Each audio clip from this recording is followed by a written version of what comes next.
All the other automotive journalists out there have taken Mazda's second generation CX-5 and compared it with the competition, like the Toyota RAV4, Honda CR-V, Volkswagen Tiguan, and a whole bunch of other compact SUVs in the segment. But here at Test Drive Showdown, we like to be a little bit controversial. So rather than just finding one of those and comparing it, we're going to go into the luxury market here with BMW's X3. We're going to be taking a look at the 2017 Mazda CX-5 GT with the tech package and comparing it with the 2015 BMW X3 xDrive28d. Before we get 200 million comments telling me that these cars aren't comparable, we get it. This one's a diesel, this one's a gas car, that's luxury, and this isn't. But I think you might be surprised that when we take the engine out of comparison, because this is the only car we have to review right now, when you look at the features, the specs, and then the price, you're going to see quite a few similarities. So we're going to see is a $37,000 Mazda a better buy than a $57,000 BMW.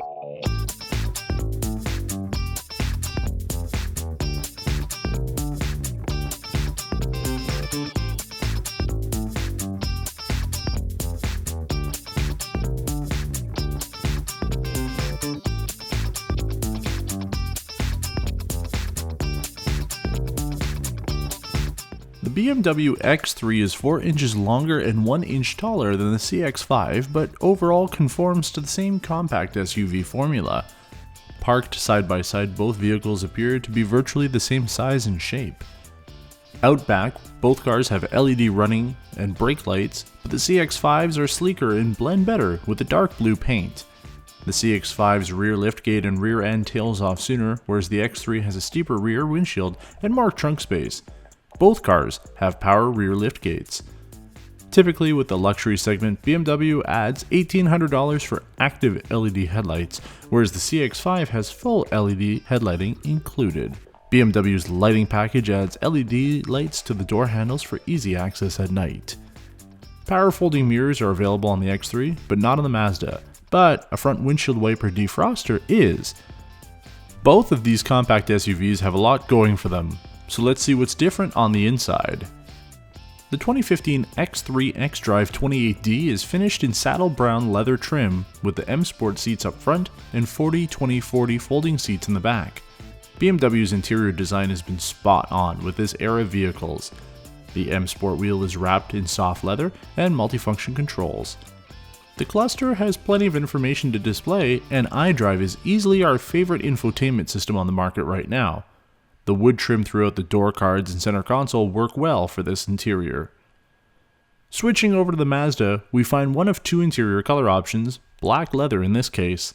The interior cabin is also nicely trimmed, but feels simple when compared with the X3. The steering wheel is soft with its leather stitching, and the instrument cluster has similar information displays available to it. The infotainment isn't as strong with the Mazda. The screen is smaller and lacks some functionality like split screen, album art, and active guidance lines for the backup camera. Space for front and rear passengers is about the same across both vehicles. I drove and was driven in both this week and didn't find either to be uncomfortable or too tight to fit in as a larger guy. The Mazda's armrest is smaller and doesn't provide as much support as that on the BMW, and we prefer having the cup holders closer to the front of the center as they are on the X3.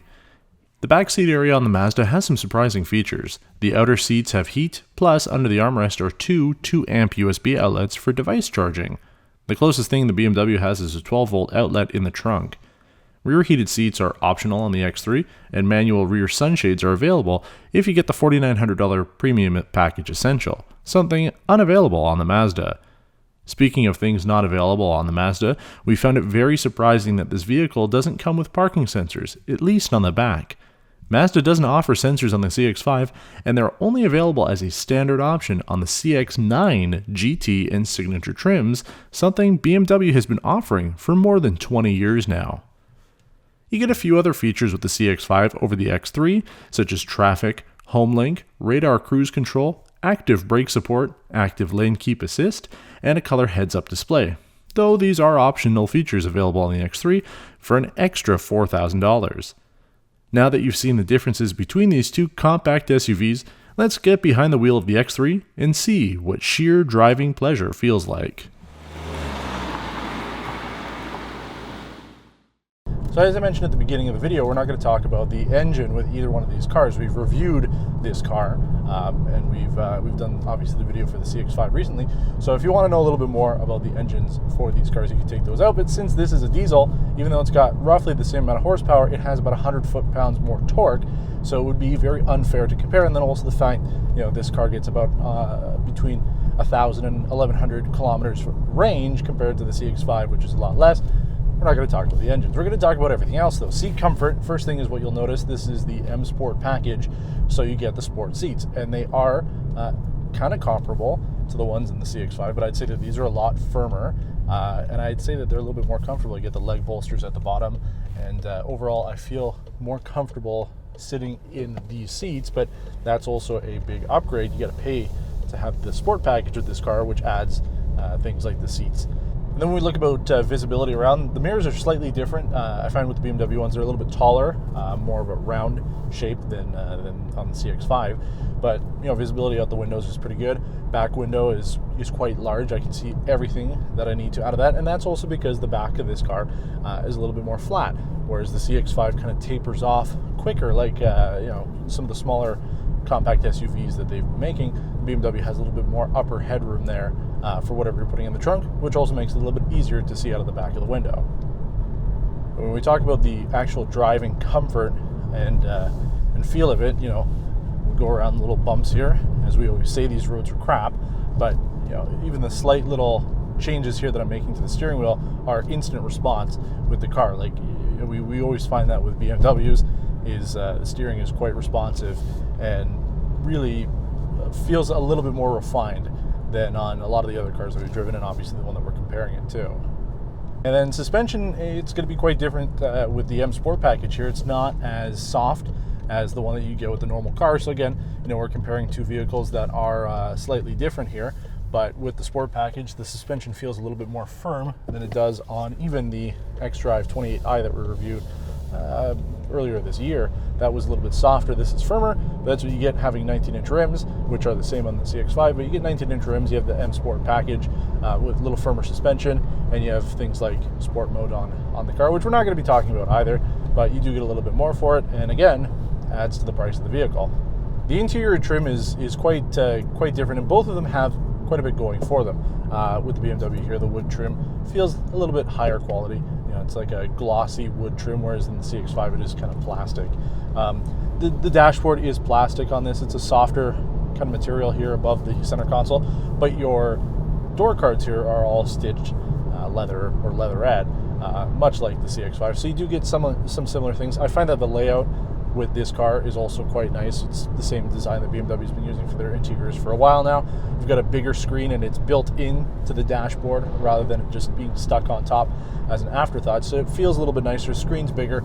I find that things like navigation, being able to have a split screen between navigation and your audio is way better than having one or the other. Because even if you're in the full screen navigation, you're listening to music, up at the top, it tells you what you're listening to. So then that way you kind of have an idea, what's that song that you're listening to, rather than fumbling around with the controllers or using your instrument steering wheel cluster controls here to switch to the different modes. You can see with a quick glance what you're listening to or where you're going with the navigation.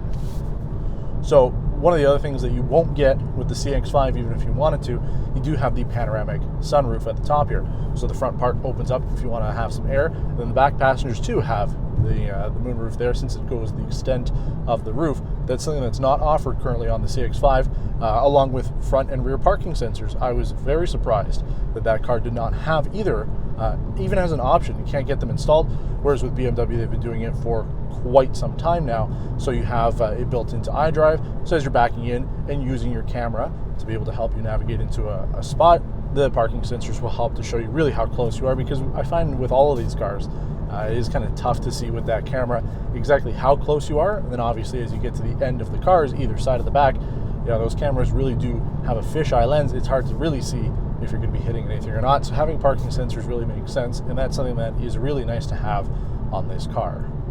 Let's take it for a little rip. Oh yeah, instant torque, no power though. The X3 is a great little car to be able to drive around and use as an SUV. However, that $57,000 price tag is still the one thing at the back of my mind, and it just makes me think, what's going to happen to this car once the scheduled maintenance and the warranty is over? So let's head on into the Mazda and find out why driving matters. Okay, so I need to make a correction right now. I've been driving the X3 and driving in the X3 for the past week now, so I got used to those seats.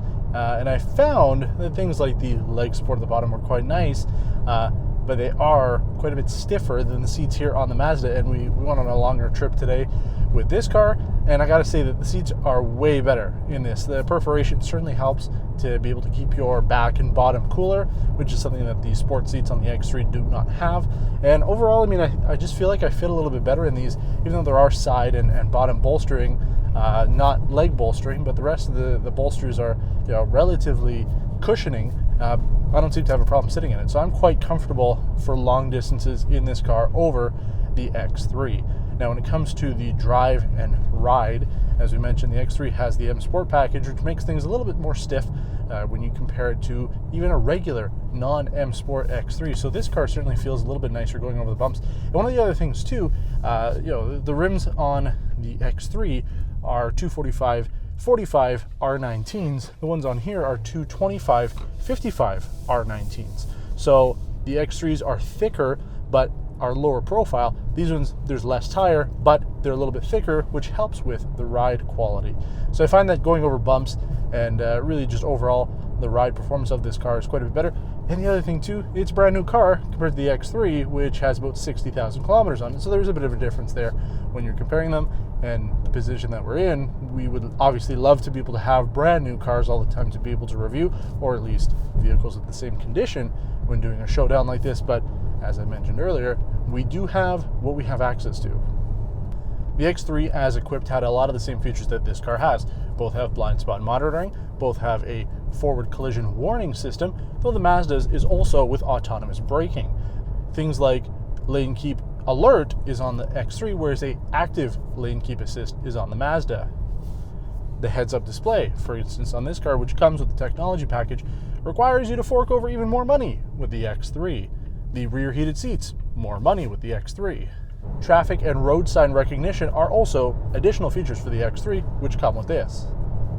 And if you were one of the people who bought a 2015 X3 xDrive28 of any sort and wanted the M Sport package, no matter what you got, you could not get a heated steering wheel. Now, BMW has rectified that with the 2016 and newer models, so if you were to get a M Sport model, you can have the optional heated steering wheel, as this car is equipped with as well. Now, you might think I'm biased because we've bought this car and I'm going to be choosing this over the X3. I've heard that before with other showdowns that we've done. However, it's not all rosy here with the CX-5. The X3 certainly has quite a bit going for it. For example, the infotainment and navigation system. iDrive now is in its 5th revision, whereas Mazda is relatively new with the technology that they've got here. So the X3's navigation, quite a bit more responsive. The maps are nicer, more detailed. You have more functionality. You're able to zoom in and out of them. And I find that the voice to text just works a little bit better with BMW system than it is on this. One of the other nice things too, which you can't do here, is a split screen mode. So we're driving along here and I either have the display of the navigation or my media. I don't get to decide if I can have both. And even with the X3, you can see on your navigation screen the music that you're listening to in the upper corner, even if you don't have split screen mode enabled. So something like that, Mazda certainly can be working towards to create something a little bit more user-friendly. And as well, I'm not a huge fan of the backup camera. It's very fish-eyed, and I find it's very difficult to actually figure out where your car is, especially without those parking sensors. Everybody that I've talked to who has asked about this car, they've been quite surprised that parking sensors aren't even an option with this car. Something that really has become an industry standard, especially when it has backup cameras, that it gives you the opportunity to actually figure out how close you are to an object. And the fact that they put a very fish-eyed lens onto this camera, you'd assume, you know, those parking sensors would have come in handy, but they aren't there. And again, as we've mentioned in the previous video, perhaps the 2018 or later models will have that. Music and audio are very important when it comes to cars like this. If you're going to be taking a long drive or even just a small commute, it's usually good to have music playing. Bose was sort of the industry leader back in the 90s and early 2000s when it came to in-car audio. I remember the first car that I experienced Bose with was a 2004 Audi S4. And the Acura Legend was one of the first to have it, as well as vehicles even like the Honda Accord in 1993 came with Bose. Now, over the years, there's been a lot more players to enter the game. With this, the CX-5 comes with Bose and Bose center points. With the X3, they have Harman Kardon and Logic 7. Now, we're going to show you and listen to what it sounds like on both vehicles. Here's the CX-5. As I walk through the valley of the shadow of death, I take a look at my life and realize there's nothing left. And here's the X3. Been laughing so long that even my mama thinks that my mind is pretty good. But I ain't never crossed a man that did. Now, it's really hard to tell. You're listening to the microphone here on my lapel, and believe it or not, even the audio from the GoPro wasn't any better, but we're trying to record audio from speakers in a car. It doesn't really work out that well. Truthfully, it's really hard to tell which had the better system. I have to say that I think the X3's was better. It's very hard to tell, but when you turn up the volume on the X3, you feel a lot more bass, you hear a lot more of the sounds, and with the CX-5, the speakers are less powerful and there's fewer of them. So even though you do have Bose, which is a nice name to be able to put on your audio system, I really have to say that the X3's Harman Kardon system is much better. So which one of these compact SUVs should you buy? Well, that's a question we really can't answer for you. It's one that I think you'll be able to come to a determination to now that you've had a chance to see both of them on an equal playing field. Normally these two vehicles aren't compared together, considering the BMW is in the luxury class, but I think with the features and really the effort that Mazda has been putting into their recent lineup, these two are very comparable. So is a $57,000 BMW and into the 60s if you equip it with some of the same features the Mazda have worth that price point? Or are you better off with a $37,000 Mazda, which really has a lot going for it? With the BMW, you're almost just buying the brand. But Mazda's also had a rough history within the last couple decades when it comes to things like rust. So both cars have some decisions to be made about them.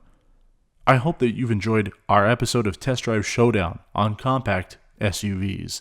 As always, your support helps us make this show possible. So if you've enjoyed this video, please give us a thumbs up and subscribe to our channel if you haven't done so already. We're doing a lot on Test Drive, so follow us at Perpetual Radio on Facebook or visit our website at perpetualradio.ca to see all the links and ways to connect with us outside of our YouTube format.